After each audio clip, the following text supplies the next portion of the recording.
Welcome back, and this is my Descent of Dragons card review for Shaman, Warrior, and Warlock.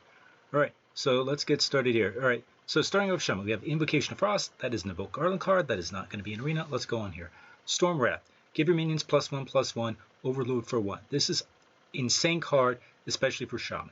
Shaman, because of their hero power, likes to have board control. They like to have tokens. They have a little less for that, but they never really had that many cards that justified this card, that justified a board control card. So the overload's going to be annoying, sure, but the effect here is going to be really, really powerful. Power of the Wild in Druid is this plus a 2-drop and is really strong. And this at 1 mana, just the tempo from it is certainly going to make up for the card. I'd say 4-star card, maybe 5-star card, really powerful card. Surging Tempest. 1 mana, 1/3.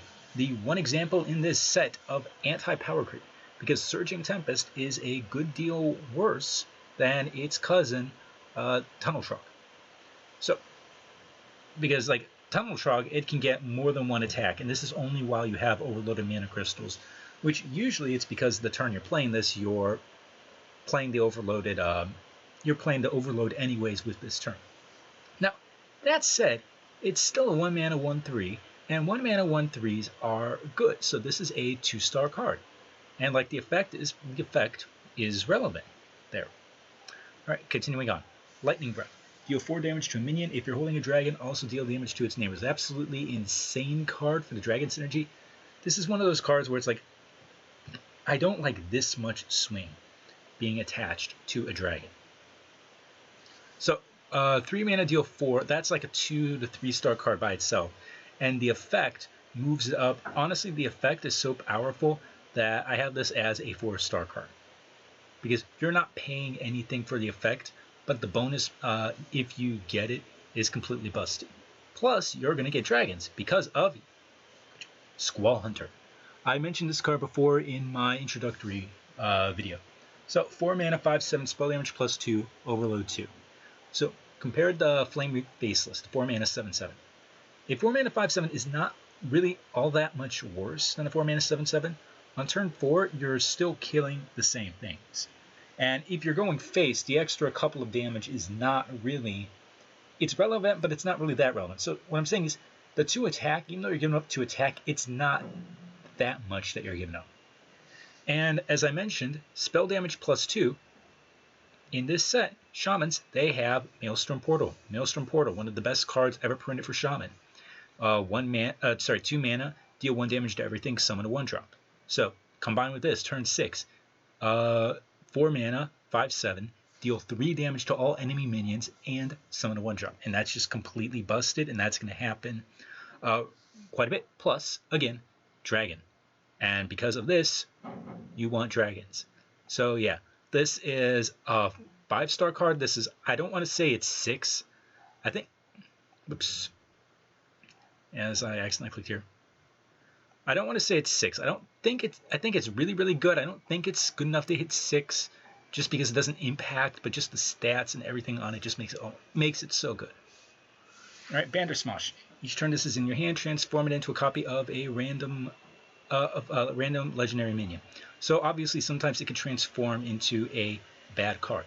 But you go through all the minions. You go through all the legendary minions.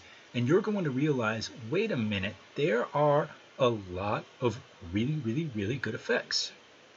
Like, I actually went through, and not counting DOD, the only minions where I saw this was a bad card, where this was worse than just a simple 5 mana 5/5, were Leroy, Hakar, King Mukla, Jiraxis, assuming Jiraxis turns into a 5/5 minion instead of a 3/15, and instead of 15 health minion, I honestly don't know how that interaction is going to work.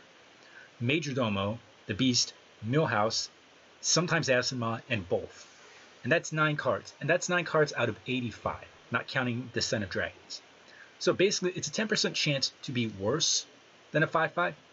And it's like, I forget the exact number, I didn't do that, but it's like 30 or 40% chance to be a busted card. So I think this is honestly, I think this is a 5-star card. I think this is borderline 6 stars. I think that this is like a really, really good card because number one, you can control this. Number two, there are so many times you can high roll with this. And number three, it's like if you get a bad one, you just wait a turn. That's not really all that bad. Corrupt Elementalist. Galacron card, not an arena.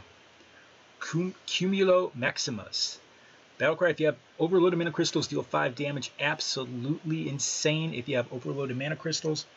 Be careful. It's a 5 mana 5/5, but it's not a 5-drop you want to play on 5, or you're really going to play on 5. This is like a turn 6, turn 7, turn 8 play. So, your Shaman, you're going to get overload.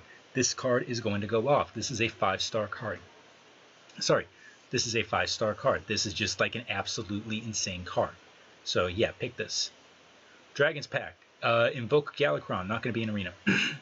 Nithok. Summon 2/0/3 eggs. Next turn they hatch into 4/4 drakes with Rush. So, let's say you're behind. You play this. Your opponent needs to kill those 4/4, needs to kill those 0/3 eggs. So it's basically a 6 mana 5/5 with an 0/6 taunt attached to it. And that's perfectly fine. That would be like a 2-star card by itself. However, if they don't kill it, like if they kill one, you're getting 9/9 worth of attack on the next turn. And if you kill two, you're getting 13/13 worth of attack on the next turn. Like, this is as strong as the Faceless Corruptor. This is the, well, it's not immediate like the Faceless Corruptor, but we're talking a stat distribution, a breaking of the mana curve that's on that level. And that's completely busted. That's completely insane.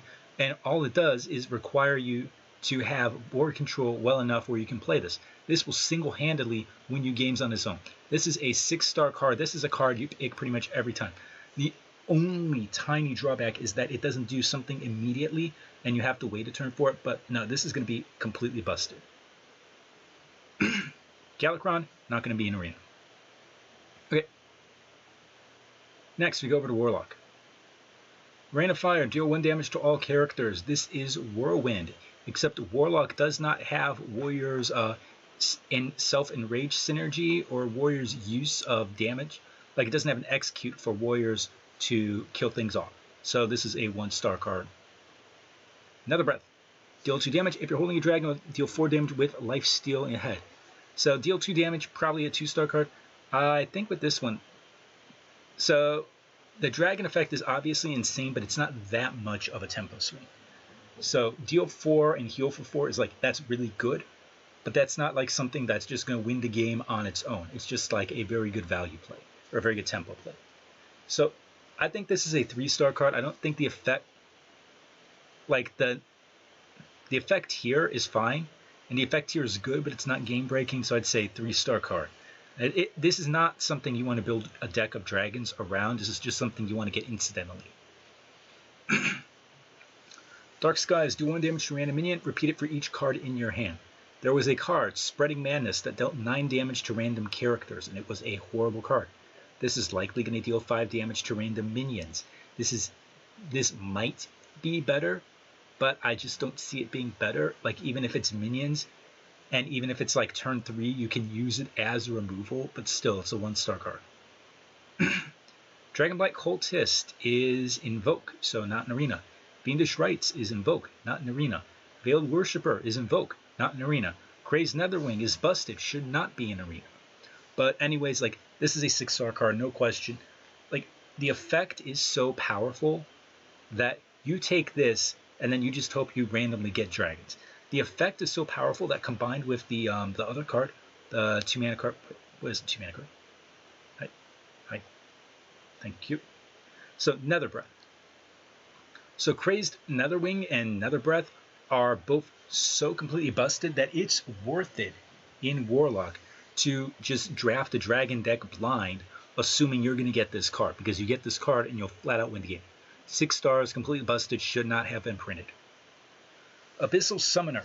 So if you summon a demon with taunt and stats equal to your hand size. So after you play this, if you have 4 cards in hand, you're going to get a 2/2 and a 4/4 with taunt, which is an average card. If you have 5 cards, it's going to be a 2/2 and a 5/5, and so on. Now, because you're Warlock, compared to other classes, you're going to have more cards. you have the life tap. So you can always tap and then play this. So I think it's going to end up being a 3-star card because the taunt matters a lot because there's not that many taunts in the set. It's not that hard to get the condition where you can get an above average card. So yeah, ultimately just good card, 3-star card. Galakron, not going to be an arena. Valdris Felgorge. Increase your hand size up to 12. Draw 4 cards. Like, you compare this to... I have to include my power creep thing for this one. But here, you compare this to Sprint. It's Sprint with an extra 4/4 attached to it. Like, that should be insane. But the thing is... Like, let me finish typing this up. All right. But the thing is, in Warlock, you don't need the draw nearly as much. And in Warlock, if you're going to the late game, that can actually hurt you a lot. Now, I'm not saying this is bad. No, far from the contrary, this is a 4-star card. I'm just saying it's not nearly as busted because the effect, like, you're still paying 7 mana to put a 4/4 on the board. You can get 4 cards, but if you pay 7 mana, put a 4/4 on the board, and your opponent gets tempo, those cards, they're pretty worthless. So yeah, 4-star card, like insane card, but maybe not as good because of Warlock. And here, Zeraku the Warped. When your hero takes damage, summon a 6/6 Nether Drake. So, 8 mana, 4/12, fair stats. Effect is really powerful, especially when it says takes damage, not just takes damage on your turn. And on turn 10, you can play this and you can get the Nether Drake, and that's an above average card, obviously. So, what's the problem with this card? It's very, very slow. I compare this to Diseased Vulture. Diseased Vulture was a good card, but it was not nearly as busted as it seemed. Diseased Vulture was basically a 5-star card, and so Zeraku the Warped, I think it's only going to end up being a 4-star card. Because the problem is, by that point in the game, as powerful as it is, if you've already lost the game, this is not really going to bail you out. This is not a card you want to play on turn 8. This is a card you want to play on turn 10. And so, sure, you get a ton of stats for turn 10, and this has kind of like soft haunt, but you're still not impacting the board.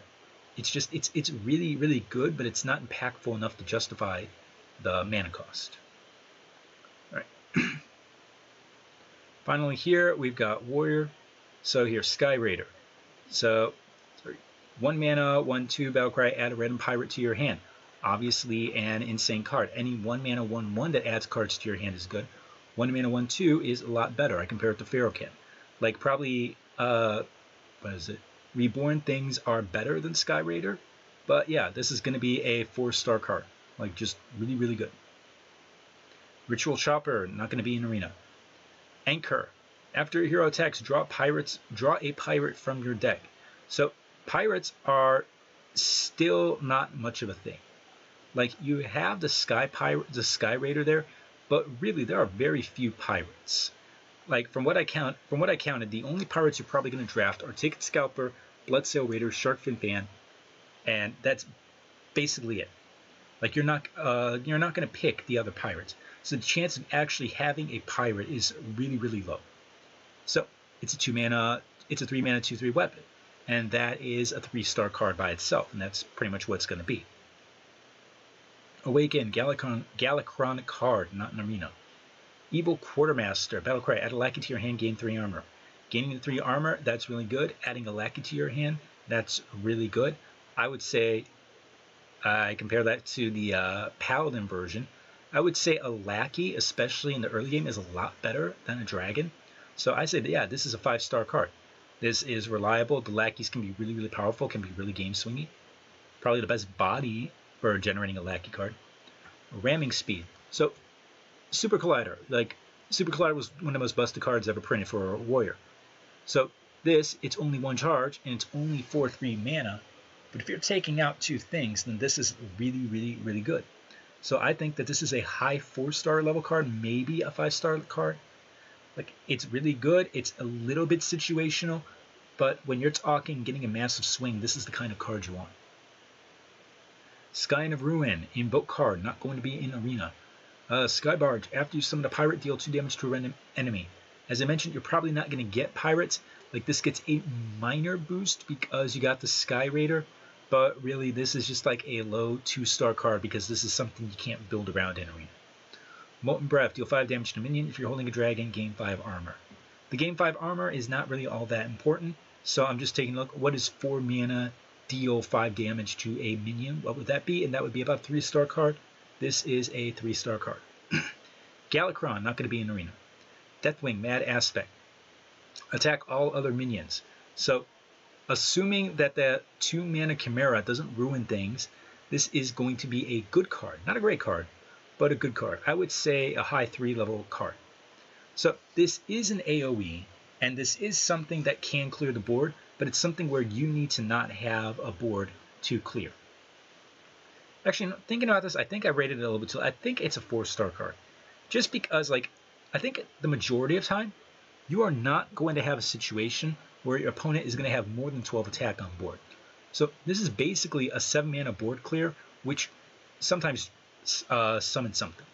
So yeah, even though you can't really play it when you have your own cards on the board, I think about this a little more. I think this is a good card. I would say 4 stars. Yeah, 4 stars is probably better. All right. That is it for my Shaman, Warlock, and Warrior card review. I'll have one more video where I will be talking about each class, where they'll be in the meta, and the class tier list going into Descent of Dragons. So I'll see you for that last video. Thank you guys for watching.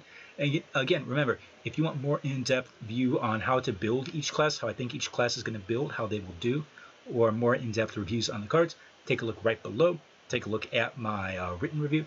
Okay, and I'll see you guys for the last video.